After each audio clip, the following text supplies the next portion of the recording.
Ang iba pang balita mula sa Mindanao, hatid ni Donna Timbal Senahon.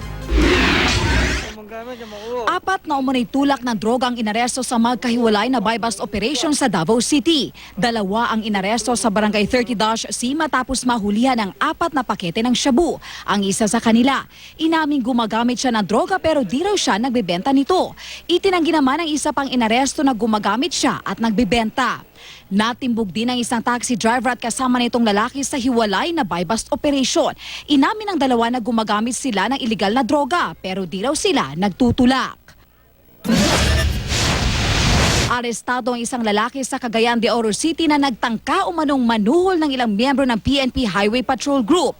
Inalok umano ng suspect na si Samuel Tawin ng 50,000 piso ang mga pulis para i-release ang isang sasakyan niyang kinumpiska ng HPG. Pinara at kinumpiska raw ito ng HPG dahil hinala nila. Peke ang plaka nito. Iniimbestigahan na ng pulisya ang insidente. Inaresto sa Pagadian City ang isang lalaking nang molestya umano sa kanyang batang babaeng kapitbahay.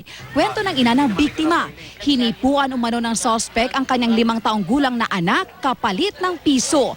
Lasing daw noon ang 46 na taong gulang na suspect. Itinanggi niya ang aligasyon.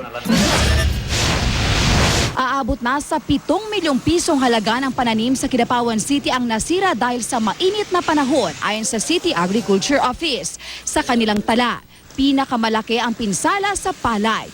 Halos 30 ektarya ng palayan ang nasira. Donna Timbal Senahon, Nagbabalita, Pilipinas.